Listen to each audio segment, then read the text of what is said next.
finissons à l'écoute de représentations qui les syndicalistes font. Nous besoin dire qu'ils étaient au préalable avec notre mémoire, faire une bonne représentation. Donc aujourd'hui, nous finissons à l'écoute de certains points qu'ils ont envie de soulever, à part mettre l'emphase sur certaines choses qu'ils ont déjà dire, mais il y a les autres points additionnels qu'ils ont faire. Évidemment, écoute aussi les employeurs. Je aussi soumettre ma mémoire pour la compensation donc salariale qui vous prend effet à partir de janvier l'année prochaine jusqu'à décembre. Du bon qui me dit que nous tenons quand même dans le passé un principe qui à chaque fois qu'il fait l'année financière terminée, c'est qu'elle discute la compensation salariale parce qu'il est aligné l'année fiscale. Puis il y a un changement la dernière fois. Puis il y a aussi un changement en termes de l'année fiscale. Mais seulement, nous tenions au niveau du gouvernement et après qui nous finissons une requête de ban syndicat aussi. Et me dire aussi, nous pas voulu faire travailler à temps encore 6 mois. Donc, nous finissons la décision qui nous tenait les tripartistes.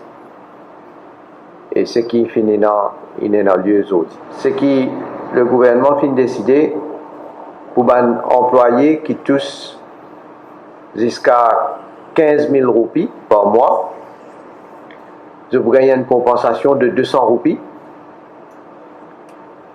Et pour qui tombent dans la fourchette de 15 001 roupies à 50 000 roupies, je vous gagne une compensation de 125 roupies. Heureusement, ceux qui touchent au-delà de 50 000 roupies, ne pas prévoir une compensation. Mais seulement, nous faisons un appel à tout bon employeur qui est capable de payer plus que ce qui nous décidé. Évidemment, nous faisons un appel qui paye la compensation. Peut-être vous oubliez de dire aussi que le taux d'inflation, qui statistique Maurice fin calculé, est 1% pour l'année calendaire qui nous a terminé. Par exemple, un employé qui touche 8 000 roupies, la compensation de 200 roupies est pour équivalent à 2,5%, qui veut dire qu'il peut gagner beaucoup plus que 1% de taux d'inflation. Si quelqu'un touche 10 000 roupies, il pourrait représenter 2%, donc là, il veut dire doubler le taux d'inflation. Et s'il touche 15 000 roupies, il est pour équivalent à 1,3%. Encore une fois, jusqu'à 15 000 roupies, ça veut dire plus que 1% de taux d'inflation. Et bien sûr, au fur et à mesure qu'il augmente en termes de salaire, le pourcentage du PBC. Alors, le nombre de travailleurs qui sont concernés directement, ou ceux qui touchent jusqu'à 15 000 roupies, les 325 000 employés. Et dans la fourchette de 15 001 roupies à 50 000 roupies, les 175 000 employés. Alors au total, nous avons environ 500 000 employés qui concernent. Et je besoin de dire aussi, je vais ajouter que ceux qui recevoir prestations de sécurité sociale, là aussi prennent une augmentation. Par exemple, Basic Retirement Pension, il peut augmenter par 200 roupies.